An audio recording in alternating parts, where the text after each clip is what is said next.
15ویں شب، اس کو بولتے ہیں شب برات۔ کیا بولتے ہیں؟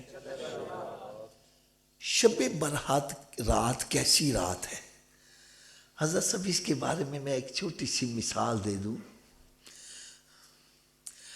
آپ کے مسجد کے باہر ایک گلی ہے، ایک فقیر آواز لگاتا ہے، کوئی ہے سخی جو مجھے کھانا کھلا دے، کوئی ہے سخی جو مجھے کپڑے پہنا دے، کوئی ہے سخی جو میری جھولی بھر دے۔ اب سخی کی مرضی ہے اس کو دے یا اونچی بولو۔ اور اگر سخی ہی آ کر آواز لگائے ہے کوئی مانگنے والا، تو غریبوں کی موت نہ ہو جائے، موج نہ ہو جائے۔ ابے شعبان المعظم کی 15ویں شب وہ شب ہے جس رات ساری کائنات کا خالق اور مالک اس کی طرف سے صدائیں آتی ہے کوئی مانگنے والا، ہے کوئی حاجت مند، اس کی حاجت پوری کر دی جائے، ہے کوئی گناہ گار دعا مانگے میں اس کے گناہوں معاف کر دوں، ہے کوئی مجھ سے اولاد مانگنے والا، کوئی دولت مانگنے والا، کوئی مال مانگنے والا۔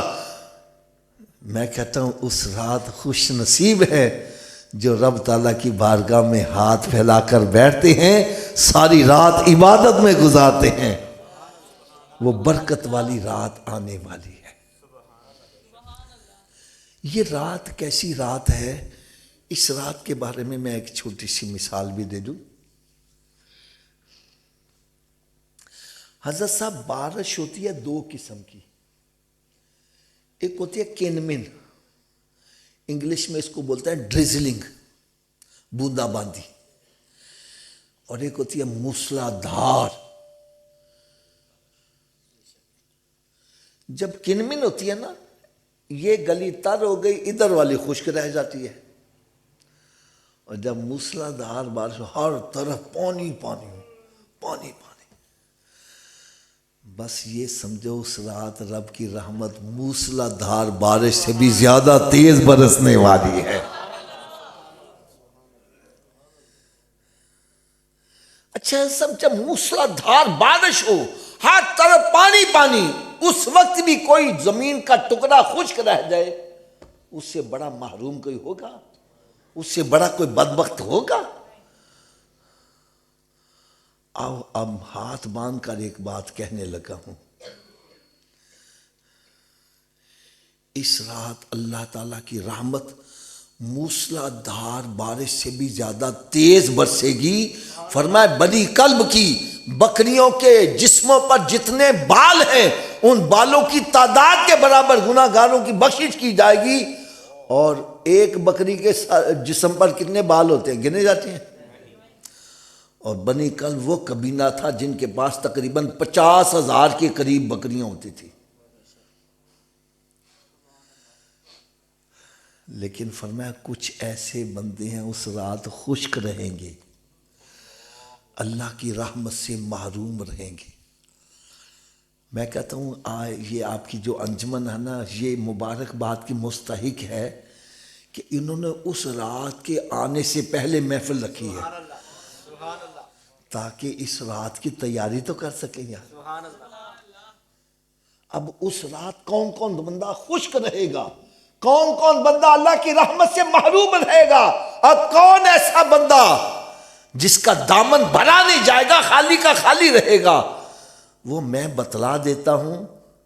ناراض نہ ہونا، اگر آپ کا نام اس لسٹ میں آتا ہے، اس رات کے آنے سے پہلے پہلے اپنا نام اس لسٹ سے خارج کروا لو۔ سبحان اللہ، کیوں جی ہونا چاہیے کہ نہیں خارج؟ پہلے نمبر پر فرمایا جو جادوگر ہے کالے پیلے کرنے والا،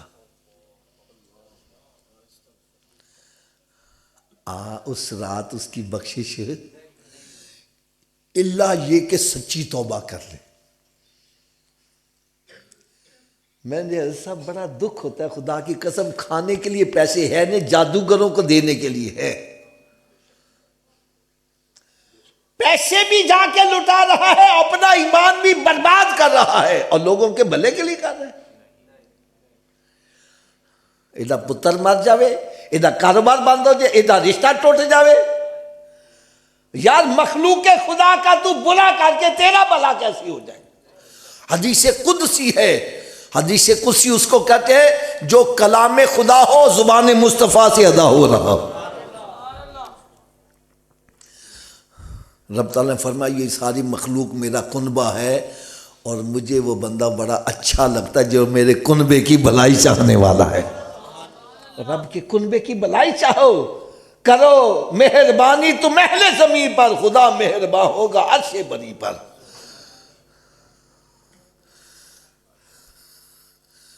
جادوگر، کالے پیلے کرنے والے اس رات بخشے اللہ یہ کہ توبہ کر۔ نمبر 2، شراب کا عادی، اے نشہ کرنے والو، اے شادی بیاہ پر شراب کے جام چلانے والو، ارے تو اللہ کی نظروں سے اس قدر گر جاتا ہے کہ شب برات کی رات بھی تیری بخشش نہیں ہوگی۔ حدیث پاک میں آتا ہے قیامت کے روز جب جہنمی کو جہنم میں ڈالا جائے گا، وہ دوزخ میں جل رہے ہوں گے، اتنے میں ایک اور بندہ اس کو جہنم میں ڈالا جائے گا، اس کے منہ سے اس قدر بدبو آ رہی ہوگی کہ سارے دوزخی چلا اٹھیں گے، وہ کہیں گے ہمارا پچھلا عذاب بھول گیا اس کی بدبو نے تو ہمیں اور زیادہ عذاب میں مبتلا کر دیا گیا، یہ کون بدبخت ہے جس کو ڈالا گیا ہے؟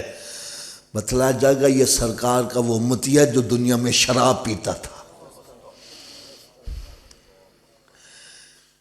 اے نشہ کرنے والو، اے پاؤڈر پینے والو، توبہ کرو، شراب سے توبہ کرو، اگر چاہتے ہو تیرے دامن کے اندر رحمت کی بھیک ڈال دی جائے تو پھر سچی توبہ کرو۔ نمبر 3، ماں باپ کو ایذا پہنچانے والا، ماں باپ کو ستانے والا، اس رات اس کی بھی بخشش ہے۔ میں ہاتھ باندھ کر عرض کروں گا، اپنے اپنے گریبان میں جھانک کر دیکھو کہیں میرے ماں باپ مجھ سے ناراض تو نہیں ہے، میرے رشتہ دار مجھ سے ناراض تو نہیں ہے؟ اگر ناراض ہے تو بھائی اس رات سے آنے سے پہلے صلح کر لو۔ کیا کرو؟ اونچی بولو یار، صلح کیسے کرنی ہے؟ ان کے قدم جا کے پکڑ کے رونا شروع کر دو، چھوڑو ہی نہ جتنی دیر وہ دل سے نہ کہے میں نے تجھے معاف کیا۔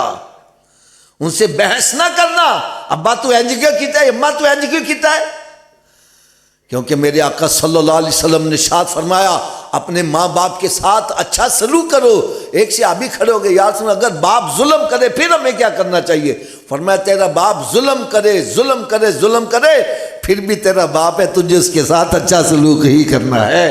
تجھے اجازت نہیں باپ کا گریبان پکڑ، تجھے اجازت نہیں باپ کو گالیاں نکال، تجھے اجازت نہیں باپ کو دھکے دے کے باہر نکال، ارے تجھے تو اتنی بھی اجازت نہیں کہ باپ کے سامنے تو اف بھی کر لے، اف ولا تنہرہما وقل لہما قولا کریما۔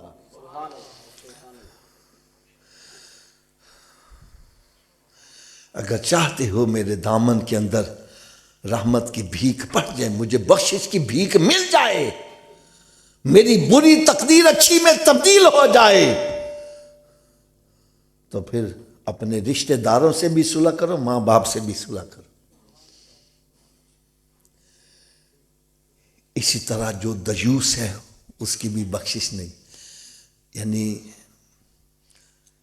بے غیرت بندہ جس کو کہتے ہیں، بیٹیاں بے پردہ پھر رہی ہیں، بدکاریاں کروا رہی ہیں اور یہ موجے کر رہا ہے، ایسے بندے کی بھی بخشش نہیں ہوگی۔